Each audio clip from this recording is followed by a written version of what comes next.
Una giornata nel campionato Under 15 provinciale, amici della Wii Sport, dal Garden di Mili per la sfida tra Messina Social School e Furci. Da una parte la formazione di mister Fiumara, reduce da una sconfitta rimettita nella prima giornata sul campo dell'Agron Savoca, dall'altra invece il Furci, capolista con 3 punti dopo il successo netto del primo turno per 6-0 contro il Real Camaro. Vediamo allora le scelte dei peloritani, con Gualberti tra i pali, Lucchesi, Barbera, Oteri e giunta Fiumara, Zappalà, Bocconi e Gallo, Pizzolo e Piccione. Le due squadre fanno i loro ingressi in campo, padroni di casa in maglia blu a inserti gialli, dall'altra parte in total white a inserti rossi la formazione del Furci. Partiamo allora col film del primo tempo. 5 minuti e il Furci è già in vantaggio, c'è questo spiovente dalla linea della tre quarti, il pallone finisce a Triolo, deve lottare con un paio di difensori del Messina Social School, entra in area di rigore, in qualche modo c'è una deviazione, arriva il gol del vantaggio, 0-1 del Furci al Garden, ultimo tocco probabilmente da parte di Lucchesi e la formazione di mister Corte si porta avanti dopo appena 5 giri di lancette.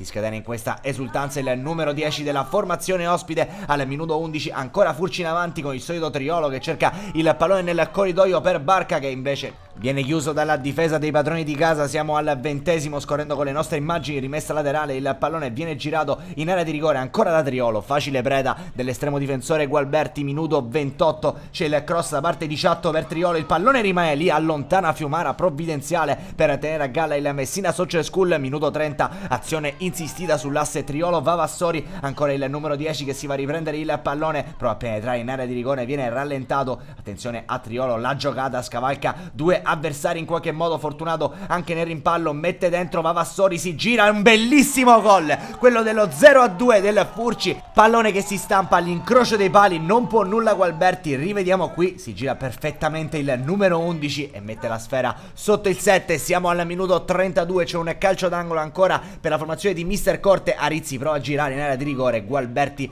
non ha nessun problema a prendere il pallone, finisce così il primo tempo, meritatamente in vantaggio il Furci al Garden di Mili grazie al doppio vantaggio con il gol di Triolo e di Vavassori. Partiamo col film della ripresa, cerca subito il Messina Social School di scuotersi, ma la conclusione da parte di Bocconi finisce alta sopra la traversa, ancora in avanti il Messina Social School col pallone che finisce a Piccione, il numero 10 al limite dell'area di rigore si porta la sfera sul sinistro, il suo tentativo però è centrale ed è preda dell'estremo difensore Briguglio. Mister Fiumara inizia con i cambi, staffetta tra i pali con Previti che va a rilevare Gualberti, poco dopo Fiorini per Bocconi. Minuto 51, sfonda dalla sinistra ancora Triolo, mette dentro la sfera, facile per Barca spingere in rete e trovare lo 0-3 degli ospiti. Non si ferma più il Furci al Garden di Mili, in rete anche Barca, cambia allora mister Fiumara, dentro Antonino Arena, fuori Barbera, 57esimo, dalla destra cerca Gloria la Messina Social School, cross dentro ed è proprio il neoentrato Fiorini a fare 1-3 trovando la deviazione sul cross da parte del compagno Piccione. Si porta a -2 il Messina Social School, è il momento